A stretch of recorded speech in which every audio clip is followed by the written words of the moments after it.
Yo, my name is Ayers. If you don't know me, if you do, welcome back. Today we got cops make horrifying discovery in women's soup pop. Now it's been a little minute since I've done a crime reaction. I haven't been on YouTube. Unfortunately, my father did pass, so I've been dealing with that. But with that being said, I do enjoy making videos, and hey, that's what keeps me happy. So I'm gonna keep doing it. But with that being said, now let's get into it. It's gonna be a pretty long video, so get your snacks, whatever you're gonna do for the night. If you listen to this, go to sleep. Appreciate you. But let's get into it. I may be just totally off my rocker, but I was just out walking my dog, and I came across some bones that looked to me to be human. He had been dismembered. Oh my God. Okay, and I like I said, there was apparent saw marks. Okay. What marks? Saw. Oh, marks. saw. When a human spine is discovered by a woman walking her dog in Mercer County in January 2016, it launches an investigation that will take years to unravel. Even with a bone-chilling confession, investigators are left questioning the truth behind their victim's unimaginably gruesome demise, and they will soon find themselves with another body on their hands before the case is over. The following report is based on official police records, and most of the footage has never been seen until now. Following the 911 call from the concerned dog walker, police discovered a skeletal human spine hidden among the frozen brush in a fairly remote area in Mercer County. Though they conducted a thorough search of the area, no other remains were found. This left investigators with two main questions: who was their victim, and where were the missing body parts? Despite a DNA profile being uploaded to NamUs, a police database for missing persons cases, the identity of the victim remained unknown. That all changed in 2020 when a Bureau of Criminal Investigation agent working on cold cases connected the profile of a missing persons case in Columbus, Ohio, with the timeline of when the skeletal spine was discovered. 21-year-old Ryan Zimmerman was reported missing at the end of November 2015, just 2 months before the 911 call. Ryan had last been heard from a month prior in September. After contacting Ryan's parents and conducting a DNA test, investigators were able to confirm that the partial skeleton belonged to Ryan. They spoke to Ryan's father, Warren, over the phone. Your son did. It was obvious that there was foul play involved. Okay. Right. There was some remains that we were not able to locate. Okay. So it was also discovered that he had been dismembered. Oh my God. Okay, and I like I said, I'm sorry to tell you that over the phone. That we did not find portions of him being the lower portions of the legs, the lower portions of the arms. That is fucking crazy. I don't mean to pause. I'm gonna be paused for too long, but look at all of these fucking bones, bro. Like, I'm pretty sure they didn't, like, this is just how it came. He really took him apart, bro. Like, that's fucking crazy. And they just got him laying here like Legos, bro. That is insane. Skull. Oh my gosh. So, okay. The location of Rest in Ryan's peace. skull was like something out of a horror movie, but that wouldn't be revealed until much later. Even worse than discovering that Ryan had died were the details investigators shared with Warren about Ryan's remains. There was apparent saw marks. Okay. What marks? Saw. Oh, marks. saw. Right. Yeah. When he was found, it was basically skeletal remains. Man, what does it sound like? Gangland or some kind of sick trafficking or what the hell? I mean, who would do something like that? Those are all questions that we are hoping to work to try to get some answers for Ryan and for your family, okay? Police were able to track down the 3 people living with Ryan in Columbus before Ryan's disappearance: Corey Buzzard, Sarah Buzzard, and Naira Jen Whitaker. On August 25, 2021, officers had to find Sarah and Jen, who are now married. After moving out of the apartment they shared with Corey and Ryan, they now live at Sarah's mother's house. What will unfold shortly is a twisted and unpredictable case, one that is far more disturbing than anyone anticipated. We've had several calls on this subject, usually welfare check. It takes a few minutes, but eventually Sarah answers the door. Hello, police department. Looking for Sarah. That's me.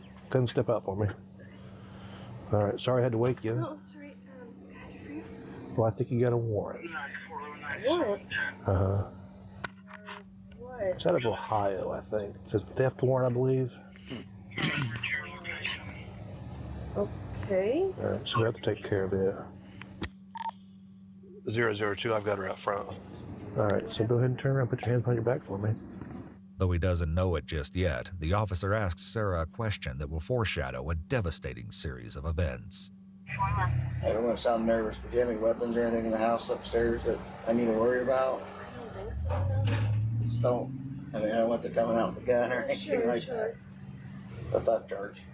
Sarah informs the officers that her mother and Jen are inside the home, and they soon join her on the porch.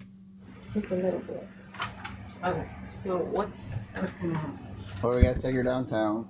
I got to look at exactly what the warrant is for, and then we'll go from there. So I can. It's through Ohio, so they sent us over here. So others sent the warrant over here. We get them from out of state all the time. You know what I mean? Girls and my daughter, we never that kind of person. But if there's something missing over there, just Take some deep breaths, Sarah. yeah, when she move it. While the officer dances around their questions regarding Sarah's arrest, Sarah's disposition begins to take a turn. You been sick? We just woke up, sorry. Okay. Have you been sick or? No, just shocked. Oh, okay. Despite looking like she might pass out, it's decided that Sarah can travel to the police station. Okay, I'm gonna hold your arm so you don't fall over. Okay. Once at the police station and in an interrogation room, Sarah is told that detectives from Ohio want to speak with her. Hi, Sarah. I'm Megan Baker. I'm with the Sheriff's Office in Ohio. I'm Rick Ward. Hello, Sarah. Well, I'm assuming you have lots of questions. Okay. We're going to take some time to sit down with you here, and maybe we can get some answers for those questions for you, if that's okay. Sarah has read her Miranda rights and agrees to speak with the detectives. They immediately dive into questioning, beginning with her time in Columbus almost 6 years ago.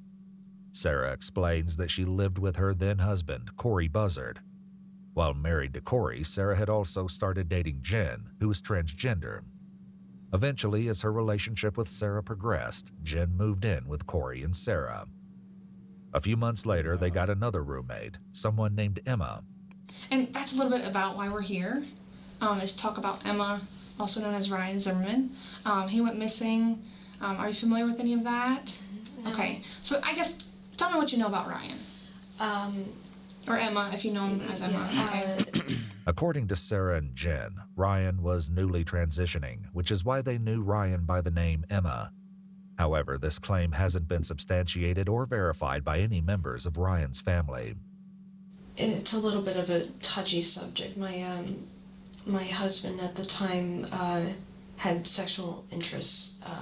They had talked online extensively, and he had invited them to come stay with us, which I did not want to happen, but long story short, it did. After Sarah and her partner Jen move into the house with her and Corey, Corey decided to meet someone and reached out to Ryan online. After speaking for a short period, Ryan moved into the Columbus apartment as well. At the same time that Sarah is in interrogation at Sarah's mother's house, Jen is also being approached by detectives. However, Jen is a little more hesitant to speak with them. What seems like it may be a simple conversation about Sarah's apparent arrest for theft will soon have a nightmarish outcome. Please step outside. Okay, we have a search warrant for the residence too. Okay, so we're not stepping outside. We're working a missing persons case from Ohio. The Ohio Attorney General's office has a task force with missing persons. Okay. And Ryan Zimmerman lived with you guys in Columbus in 2015, with you and Sarah and Corey, September 2015, right? And he's missing. And you guys were like the last people to see him. After clarifying that Ryan also went by the name Emma, or M, Jen remembers briefly living with Ryan. The investigators will often switch between referring to Ryan as Ryan and as M or Emma. After only living with Corey, Sarah, and Jen for 2 months, Ryan was asked to leave. Sarah claims that Ryan and Corey's relationship ended, and Ryan never found a job, which was part of her agreement to allow Ryan to stay in the apartment. Because of this, Corey told Ryan to leave, and Ryan planned to leave on September 25th. This timeline correlates with the last time anyone heard from Ryan. I know that they had tried to plead with me to give them another chance, but I said that I'd already given too many chances and that it was Corey's call, ultimately. And I remember them packing, and either I went to the store, I was in a different room, I don't remember, I can't quite remember. Who was all home at the time? I was, Corey was not, and then my girlfriend was over, so we might have been in the living room. I honestly, I don't remember. Okay. Damn, they had gloves. They was boxing. 1 minute, Emma was there, and then the next, he had just left. Okay. Did you see him leave? Like pull away in a vehicle or something? Somebody pulled up, and he got in the car and drove off. I thought that he might come back because he did leave his car, but he didn't come back, and then we didn't hear from him again. There will eventually be troubling discrepancies in Sarah and Jen's stories. The detectives at Sarah's mother's house asked Jen a follow-up question about Ryan's vehicle. What kind of car did he have? Did you ever ride in the car? Yeah. You were never in his car? Okay. Had you ever driven it? Yes. Okay. To the store or something, or when did you drive it? To a gas station.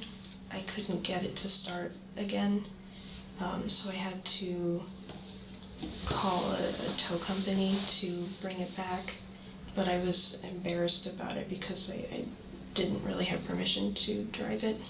So did you drive it while he was still living there? No, this was after he'd left. Oh, okay. Were you by yourself during this? My girlfriend was with me. Unknowingly, Sarah has just unraveled one of the mysteries behind Ryan's wow. disappearance. Warren, Ryan's father, had been alerted that something was wrong when Ryan's vehicle was found abandoned. Though the license plate was missing, police found some of Ryan's belongings inside the vehicle, along with the keys and a full tank of gas. Warren had taken it upon himself to knock on neighbors' doors to see if they remembered anything useful about the car or Ryan's disappearance. To his surprise, someone did. One of the neighbors said they saw the car get dropped off by a tow truck near the apartments where Ryan was staying with Corey, Sarah, and Jen. And about a half hour later, the Columbus Police Department came and wrote the ticket up and had the vehicle towed. I'm thinking, why would somebody, it was like they wanted it to get picked up. Sarah claimed that she thought the vehicle had vanished because Ryan had returned and took it. What she doesn't add, not yet at least, is that there's an unsettling reason she'd been using Ryan's vehicle that day. Before moving on, the detectives returned to the question of Ryan's behavior before leaving the apartment. Jen reluctantly gives the detectives some background information about the living situation before Ryan left, claiming Ryan was usually in the spare bedroom and was reclusive. Jen believed that Corey regretted asking Ryan to move in with them. That was kind of weird. I guess how weird? Like, was she just kind of clingy? That's the thing too. No, Emma was so. Okay, I have pretty bad social anxiety. Mm-hmm. But Em seemed to have way worse social anxiety. Okay. And how was M's behavior then? Excessively shy. Okay. Jen also explains the reason for some of the tension with Ryan. Sorry, it's just the anxiety. Sure. I don't like to admit that I am trans, but it was just weird. Corey brought another trans person into the house because that's what they wanted. I shouldn't use gender neutral for Corey because that's confusing.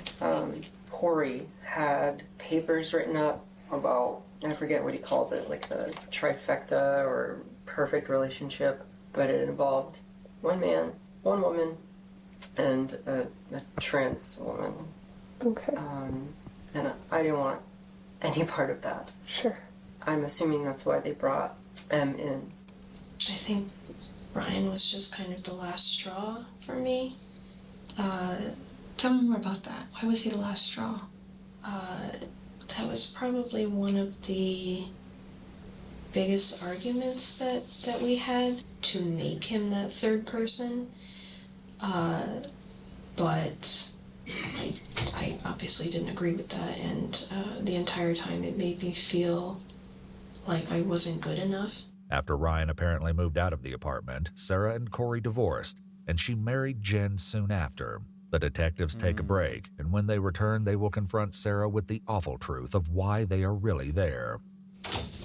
Hey, there's some more water.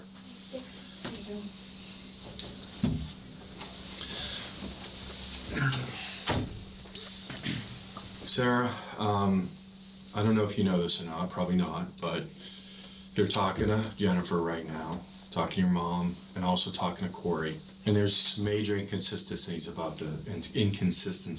this with your involvement with Ryan.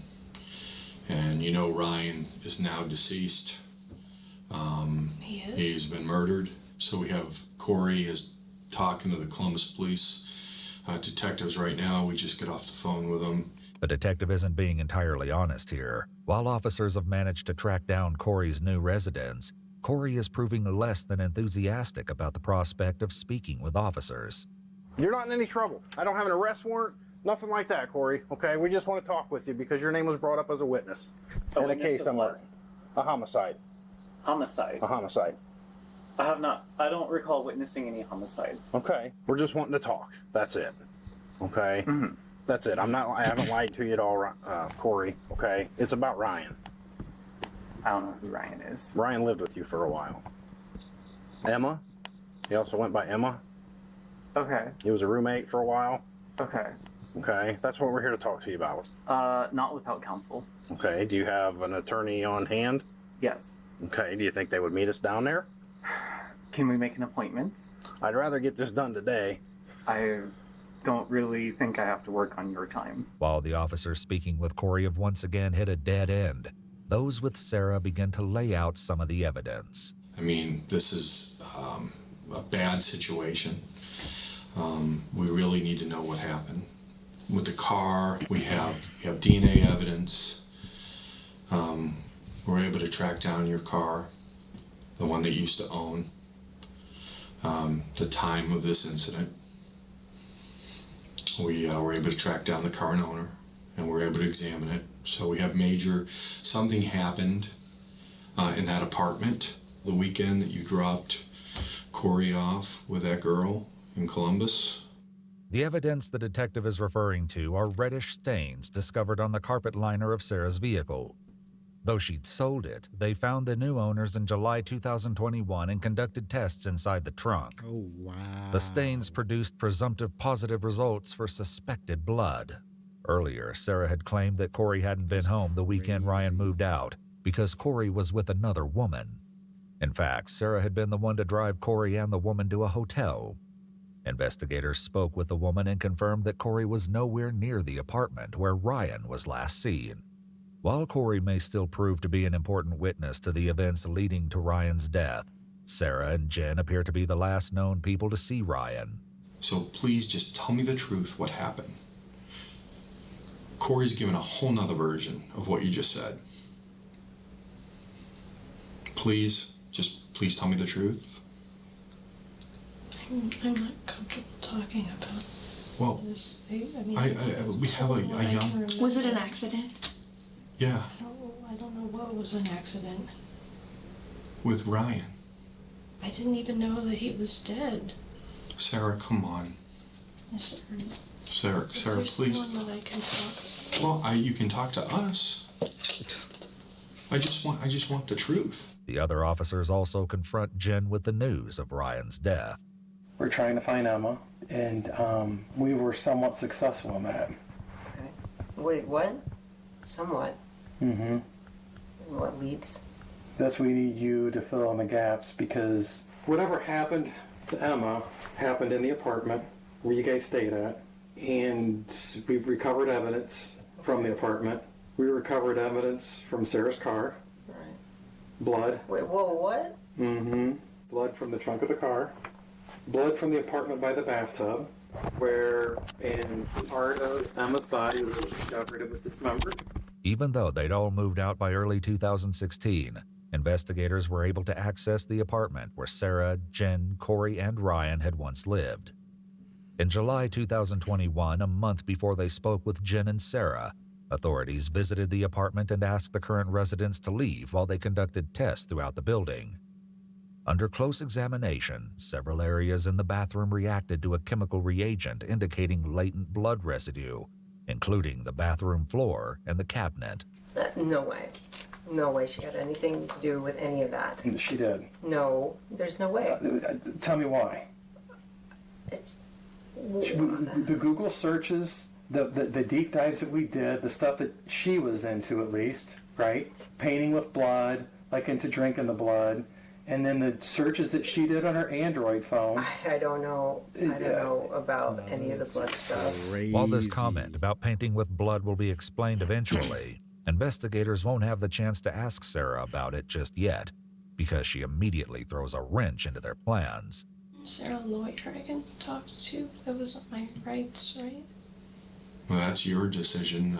We don't advise on that. But all we're asking is for the truth. That's crazy. I don't know what to say. The truth, maybe? I've said what I remember. And you're telling me that's the truth. That's what I remember. This is going to be your only time to talk to me and Megan. After this, we're not allowed to help. So. What happens to me after this? You're going to be booked in the local county jail here. I mean, we wouldn't be doing this if we didn't have physical evidence. That's why I was giving you an opportunity.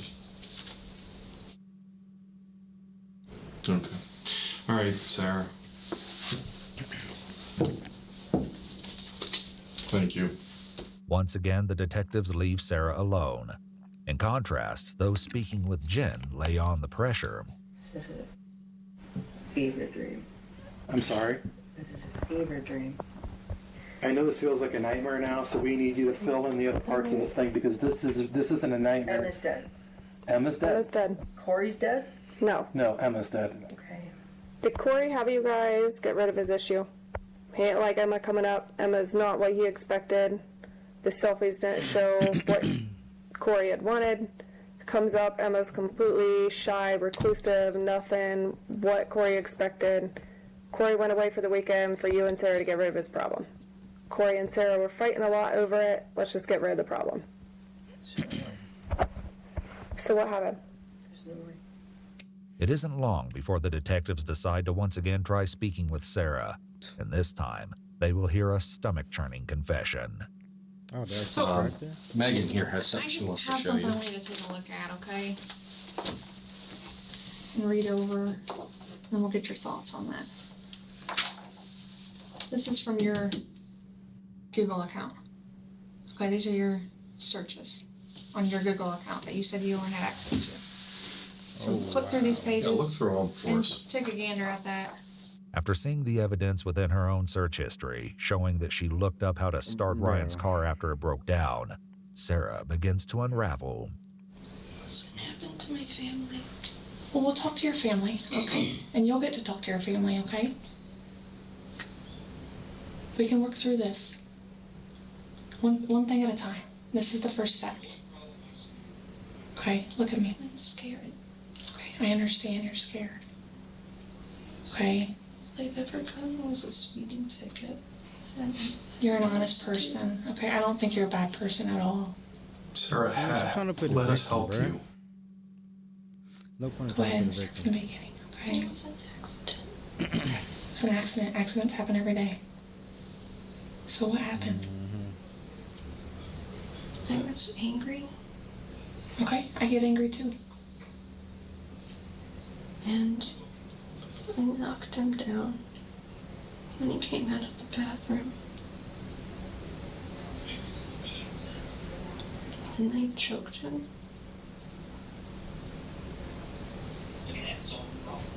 And then I didn't know what to do. I've never done anything like that. And I got scared. I didn't know what to do. You were scared? I realized I ruined my life.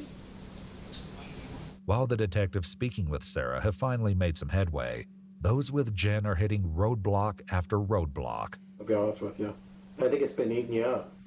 Is it eating Sarah up? I mean, people can have differences with people, right? But to this extent, you know, it would eat somebody up, literally. I mean, you would be not sleeping well, not functioning well. You know, it's a lot, right?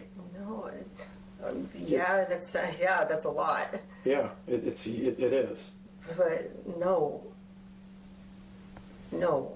I wasn't aware of that. I've been living fine. Okay, so maybe things were fine. Things were fine until Emma came along, and then things weren't fine.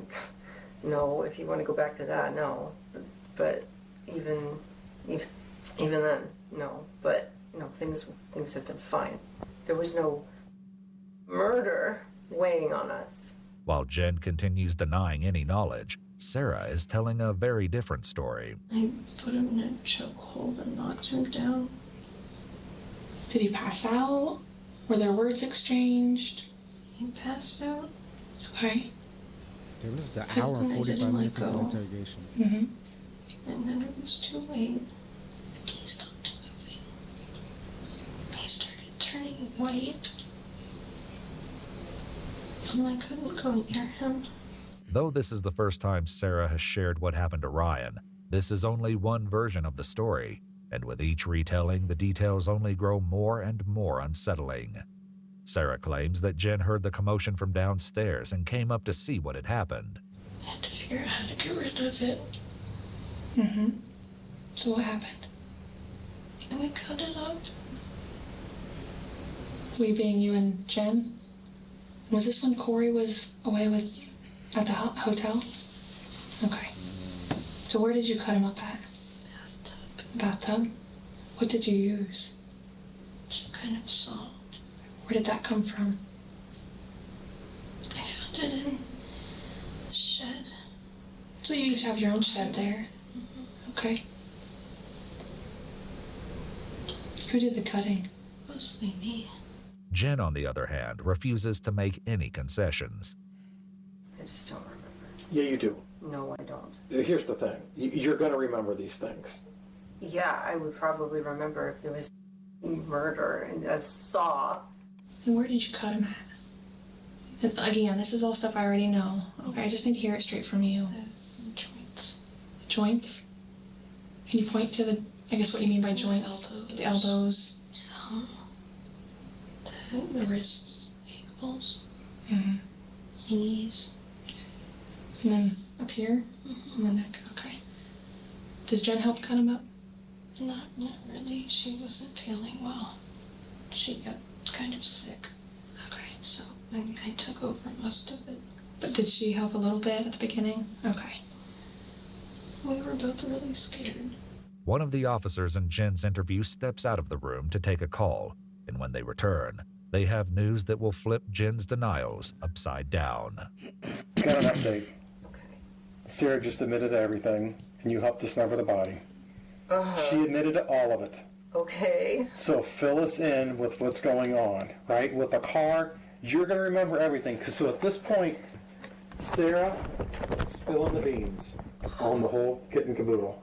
Okay. Okay, this is what we told you before. We knew where we were at. So this amnesia that you have isn't going to work because now you're implicated in this as well. I don't have amnesia. Then fill it in. Fill it in. I didn't do that. I just got the phone call from the analyst that's listening in on the interview, and she's coming clean, right? They're watching it live. Okay. She's coming clean, and you helped dismember the body with her. Not. Yeah. Sarah's not going to be able to do this by herself. Yeah. And if she said that, then she's lying. You just said before Sarah wouldn't lie. She's not lying. I didn't say she wouldn't lie. So who's lying here? It's not Sarah. It is definitely Sarah. If she said that, Yeah, I would remember that. Just at the point because you're being implicated now. So now it's a lie. No. We just want to get Emma his family's. Yes. Where did you guys go then with the body? All right, let's get to this part here. Where did you go with the body after it's dismembered? And don't say you don't know. Because I would have to say I don't know for that because we didn't do that. Luckily for investigators, Sarah is giving them all the answers. This, however, is only her first confession, and she will eventually share another that changes everything. So, you got him cut up, then what happens? We have to figure out where to put everything. So where did you say you put his belongings? Where did those go? Like his clothes and his... Just in one of the bags. Okay, and where did those... We put those in a bin. Like a dumpster? No, like a Tupperware bin. Oh, okay. And where did that go? In the back of his car. Okay. We were going to drive the car somewhere. Mm-hmm. And leave it. But the car wouldn't start. This is the real story about the tow truck. According to Sarah, she and Jen planned to dispose of Ryan's dismembered body parts, which they'd loaded into the back of Ryan's own car. While their plan had been to abandon the car in a deserted location in Illinois before taking a Greyhound bus back, Ryan's car refused to start after they stopped at a gas station. This incident has a horrific new implication. Ryan's remains were still in the back of the car when the vehicle was towed. And Sarah and Jen then had to move the Tupperware bin full of his dismembered body parts in broad daylight into Sarah's car. They left Ryan's vehicle in the street, where the police eventually towed it away. We started driving and trying to get rid of little things at a time. Along the road, or is there special spots? In public dumpsters. Okay. So did you dispose of like his limbs in different spots? Okay. Do you know where those spots are? We just stopped wherever something looked okay. Where it seemed like secluded or something like that? Like couple gas stations. Mostly just public dumpsters. I really don't know. While Sarah doesn't clarify, they only disposed of Ryan's torso and belongings. The rest of his limbs and head had a different, even more alarming destination. Here's the thing. You have been holding back this whole time with all of this stuff because I don't think you thought Sarah was going to be honest about it, but she is. Oh, okay. So let's do the right thing. And you wanted to do the right thing, right? So tell us about that. About please. What? About the dismembering it and then where you went from there. I didn't dismember anybody. You did. No, I did not. That's fucking insane. It's not insane. That's insane. It happens all the time. I mean, you may not want to admit to doing it, right? But this stuff happens all the time. So where was Corey during this? No idea. No idea. Still at the hotel, possibly? I guess so. Okay. Any communication with him? I shut off my phone. Okay. Why did you shut off your phone? I was scared. Okay. Did he know something had happened? I don't think so. And I told him Ryan just left. And he didn't ask any questions. Despite several attempts to get Corey to speak with police, Corey steadfastly refused. I have no idea what you're talking about.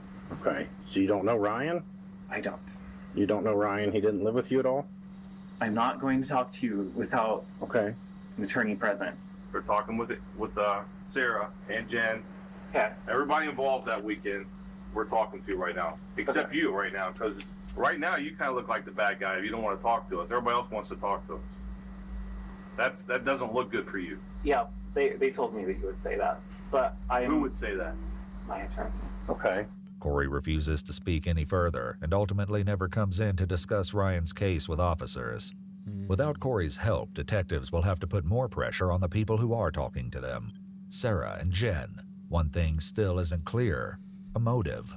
Why were you so angry at him? What happened that you came up behind him and started choking? He ruined my life. Tell me a little bit about that. I mean, I told you the arguments Corey and I had. And I couldn't make him see reason. The officers talking to Jen also try to understand a motive. You would do whatever you could to make Sarah happy. So let's get rid of M, because that would make Sarah happy, right? To get her out of that household. Sure, but they agreed to leave. But she wasn't. Not willingly. Not fast enough. She agreed to leave. Without meaning to, Jen points out a glaring issue with Sarah's current confession. If Ryan had agreed to leave, why didn't she simply let that happen? This exact question will be central to the story Sarah tells later. Did Jen know that this was going to happen? No. But she was there for me. Sure, she's your support. You said that. That's what support people do. They're there for you. I'm worried about what's going to happen to her. I understand that. We It's only understand, natural. and we appreciate you talking to us openly. The detectives have no reason to assume that Sarah means anything more than simply worrying about Jen, but her concern hints at a disastrous turn of events soon to come. So what happened? You got him? Something happened to Emma, and you put him in the tub, and you guys did your thing. Fill us in on that, please. That didn't happen. She's filling in the gaps where you are not filling in the gaps, though we know that you know what happened, right? Because it's written all over you. I mean, as soon as you get to a hot point, you minimize and you kind of look down. It's like a kid with a parent. I don't want to look and acknowledge that I'm lying to you. Surprise, I have anxiety. So when you started dismembering it, right? So what happened from there? Not right. So Sarah started. Was Sarah dismembering at this point in time? No. You were just holding on to the limbs, you're keeping a lookout. No. What are you doing? No. She's not cutting this body up herself. That's probably because she didn't cut up a body. She just admitted to.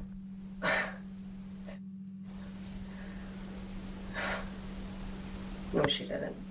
She did. Yes, she did. The detectives attempt a different approach to get Jen to talk. Might as well talk. It's bro. more beneficial to go, this is where it is. And it shows that you're wanting to make things right. You want to get things better, and you're showing remorse. Because the judge, I'm not back in our showing county, remorse because I don't know how to process this. And I'm not showing remorse. There's no remorse to be had. so getting rid of disposing of a body, you shouldn't show remorse for that. Of course you should. Yeah. You're still in shock that Sarah has come clean with everything, right? There's no way she did this. And your world's crashing down, and we're just trying to help you figure a way to make it a little softer of a crash. Even though Jen refuses to believe Sarah admitted to the death and dismemberment of Ryan, Sarah's own interview is already wrapping up. I just don't know what to do because I thought I had my whole life ahead of me. And I made one mistake. And that's exactly now it. now it's over.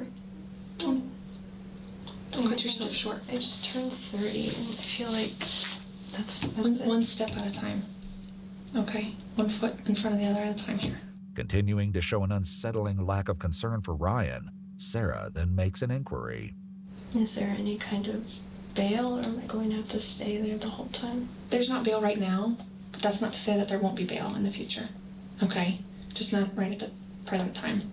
Sarah is informed that the charges against her include tampering with evidence, grand theft of a motor vehicle, abuse of a corpse, and gross abuse of a corpse.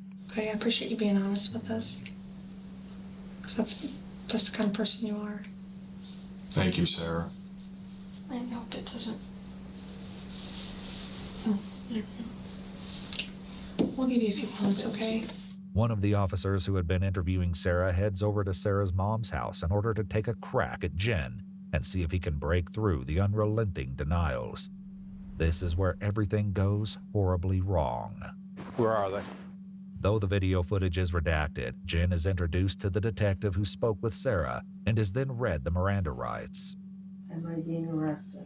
Okay, well, we have some things we need to talk to you about. But you're not saying yes or no. Well, because it all depends on you. So we're going based on physical evidence and now what Sarah told us. That's my job. I'm doing my job. They're doing their job. Sorry, I don't want to put words in your mouth. No, but go ahead. They said that she said she was involved. Absolutely. 100%. And this interview is being recorded. Okay. And I cannot lie about that. I trust you. She absolutely said she was involved, and she gave details, and you were involved in those details. I mean, I'm not making it up. I don't know how I was involved. Well, she told us how you were involved, but I don't want to go into those details because if you tell me and something's different, I have to go back and talk to her and try to iron out the inconsistencies. Hearing that the detective isn't lying about Sarah's confession Well said, seems I to ain't be a gonna lie. turning point for Jen, but not in the way they hope. I don't remember any of that. I don't know why Sarah would say that. You're just surprised Sarah said it. Of course I am. Right, because you've gotten away from it this whole time until today. After hours of conversation, the new detective points out something that the others have failed to notice. While speaking with the officers, a purse has remained on Jen's lap. What's in your purse? Comfortable and calm. After Jen explains, they quickly move on and continue questioning. This time about the evidence they've uncovered, a choice that will likely haunt the detectives for the rest of their careers. And we found large quantities of blood in the trunk from Emma. That's a clue. We call them police work. You know, I'm not trying to be facetious, but that's called a clue. You know, so I mean, when we put two and two together, and then we talk to Sarah, and it all kind of matches up. You know what I mean? It all matches up. What's gonna happen to her? Well, I don't know. It all depends on what you tell me. To my knowledge, she didn't do anything. But I'd be more worried about yourself right now Why? because of what she's telling us and the physical evidence and the social media search warrants that we did. I'm not worried about myself. There's a very good reason Jen isn't worried, and once again, the purse comes up. You don't have any like weapons in there, do you? What are you playing with in your purse? So, Jen, like we talked about, you asked if you were under arrest. You are going to be placed into custody. I want to, before this gentleman, he's a detective with the Marion, City of Marion Police Department. You're going to be booked into their...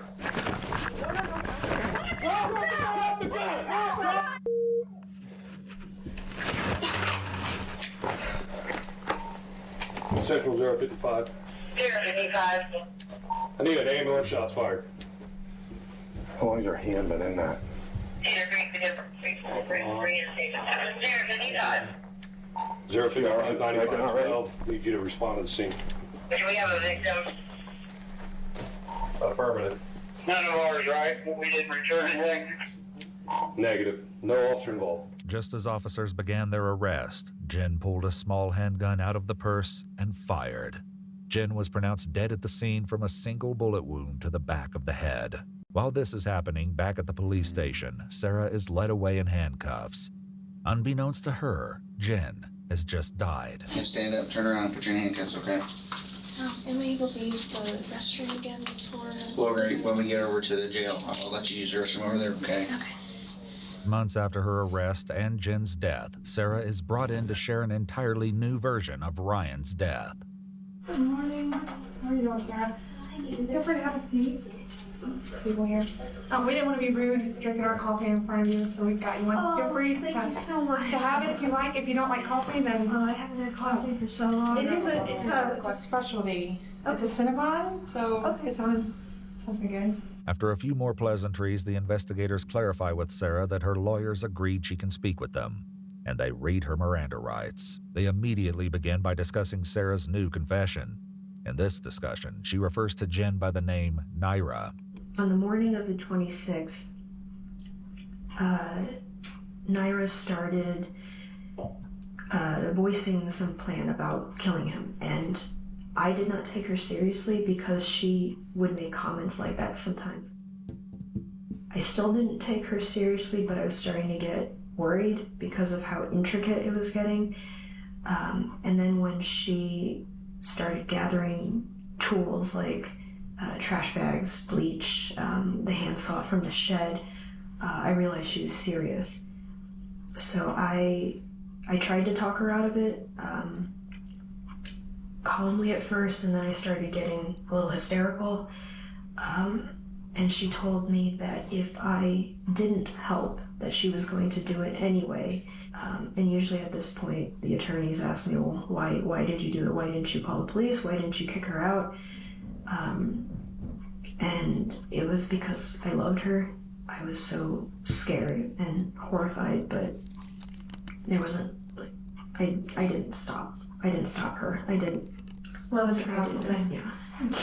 She had a rag that she dipped in bleach, and she had a bottle of vinegar next to her to add to it when the time came, because I guess they had some kind of chemical reaction and released some kind of poisonous gas. I don't really know, but she did the research for it. Though Sarah has significantly shifted the roles that she and Jen play in the planning and execution of Ryan's death, she still tells detectives that she jumped on him when he came out of the bathroom before Jen then held the rag over Ryan's mouth. The changes in her story only become more apparent as the details grow even more brutal. When he started making these guttural gasping noises, Naira let me get out from under him, and I curled up in the office and cried. So I stayed in the office for a while until she did get him in the bathtub, and she had put a trash bag over his head and severed it, and then put that into the freezer so that she could deal with it later. Since her arrest, investigators have discovered chilling evidence about the fate of Ryan's decapitated head, something they'll bring up shortly. In this retelling, rather than Jen being the one to dispose of Ryan's clothing, it was Sarah who took on this job. However, this doesn't mean she didn't help with the dismemberment. She started to get intestinal cramps, so she went to lie down and said I had to take over. So I put the hands in one bag, the hands and the feet she told me to put in a bag, and then she also put it in the freezer for later because she said those would be the two big identifying factors and she would have to deal with them separately. So I removed the forearms and the calves at the joints. It was slow, exhausting work, and I did not work fast enough. Her original idea was to cut up everything into as small of manageable pieces as possible and then dispose of them that way, but we didn't have enough time to do that, so we just had the head, hands and feet, the forearms went in one bag, the calves went in another bag, and then we just had to deal with the torso. After this, the story remained the same. They loaded Ryan's dismembered body into a Tupperware container and attempted to use Ryan's vehicle until they eventually had to call a tow truck.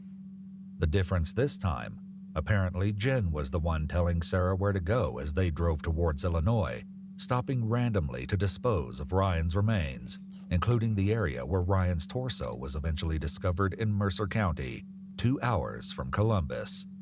The fate of Ryan's head was an entirely different story.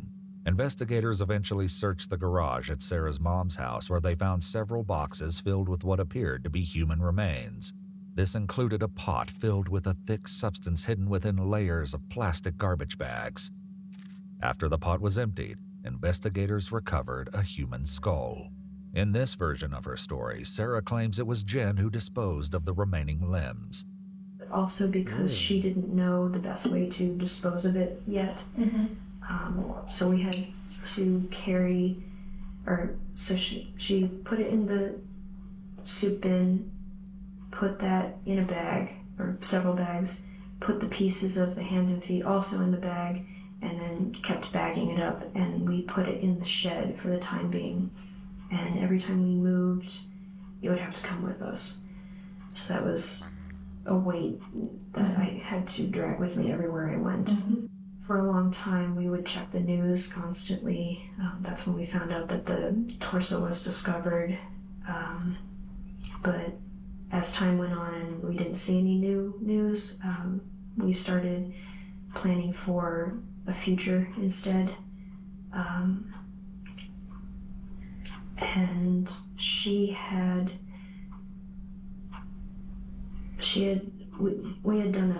we made a pact that should something go wrong or we get discovered, that she was going to shoot me first, as she said she would rather die than spend her life in prison.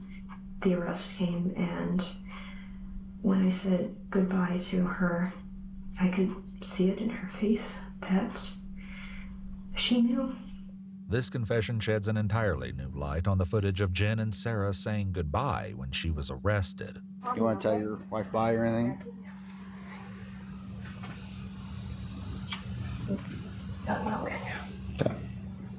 You had mentioned the bleach and vinegar on the ring. Okay. And then mentioned something different was put into the pot? Lye, some kind of lye mixture. Okay. And is that something you would have had on hand, or did she go out and purchase? That she did purchase. The head in the freezer didn't draw any attention because she had packed like vegetables and stuff in front of it, so it didn't look like it was anything. This is a horrifying detail. While Corey was still living in the house, Ryan's decapitated head was in the home, hidden just out of sight behind some frozen vegetables. The detectives take a quick break before returning to clarify a few more details, including the comment investigators initially made to Jen during her interview about Sarah painting with blood. So art for me is a coping mechanism. And I know that Randy and Eric had mentioned that there were two pieces in particular that gave people red flags. One was a painting of a sheep with that was done in blood, or some of it. That piece I had done prior to ever knowing about Ryan. That was a coping mechanism for everything that I'd been through with Corey. Sarah posted this drawing to her illustration Facebook page in June 2015, titling it Sacrificial Lamb. Though she created it a few months before meeting Ryan, it eerily depicted the lamb dismembered and decapitated. The other one was a mermaid holding a human head, and I know that people thought, or at least I heard, that this was like showing like, look what I did. What Sarah doesn't mention is that she titled this drawing, Till Death Do Us Part. But that was also a coping mechanism, having to drag that around with me everywhere we moved. During the interview, Sarah also doodled a quick drawing of the saw they used to dismember Ryan. The elusive motive still needs to be clarified, and so detectives ask the haunting question of why Sarah and Jen didn't simply let Ryan leave the apartment as planned. The thing she said was along the lines of, someone like that doesn't deserve to be out in the world to ruin someone else's life. So I think in some perverse way it was her idea that I don't want to go so far as to say she was dealing out justice, but she just felt very strongly that he didn't deserve to be out there. She said that if you want to transition, your goal is to just fit in. And that's what she tried to do. She didn't point out anything. She tried to be as feminine as possible because that's what she wanted to be, was a woman. And so with people like Ryan, who say that they're transitioning but are not really making the effort, really bothered her. She more commonly said things like, he's a disgusting human being, or the world would be better off without him. So that's why the fact that Ryan wanted to but still looked and acted male just really got under her skin. With this allegation in mind, investigators question why Sarah confessed to the crime initially. You said you were trying to protect Jen. I guess, why try to protect her at that point in time? Yeah, that's what I thought about in hindsight. It would have devastated me to have to throw her under the bus and say, well, she was the one who did it. I guess there was a small part of me that thought if I took the fall for her, she would be okay. But thinking back now, I should have known with the look on her face that there was no point trying to protect her. She was going to do it anyway, with me or without me. As the interview wraps up, Sarah clarifies why she wanted to speak with the investigators again. I don't know if the prosecution knows how much detail about Naira. So I'm basically just hoping that at the sentencing, essentially the same thing that I told both of you, just condensed a little bit, we'll be able to go on the record so that my side of the story and what actually happened will be out. In the end, Sarah's new version of Ryan's death did little to change her fate. In January 2022, Sarah Buzzard pled guilty and appeared in Mercer County Common Pleas Court for sentencing. She was sentenced to life in prison with the possibility of parole after 30 years. Warren, Ryan's father, had the last word. I just know now that, no one can hurt him anymore, and no one can hurt him now. That's sad. But that was a crazy video, I'm not gonna lie. There was a lot to that I was not expecting in the slightest. Like, that is crazy. But I will say, like, I'm not gonna say anything too controversial because I don't want to get into that with people, but you know, when they say the LGBTQ plus community it's like a mental illness or whatever, things like this doesn't help when you got somebody that just got murdered because someone was mad because someone considered themselves as transitioning but wasn't putting in effort. Like, what? You can't tell me you have thoughts about that and also tell me that you're in the right state of mind and mean that with 100%, because I don't understand that at all. Like, I really don't. But with that being said, it's enough yapping for me, I guess, for this video. I hope you enjoyed. If you'd like to see more, make sure to like, comment, subscribe what you want to see next. And yeah, it's been Aries, and I'm out.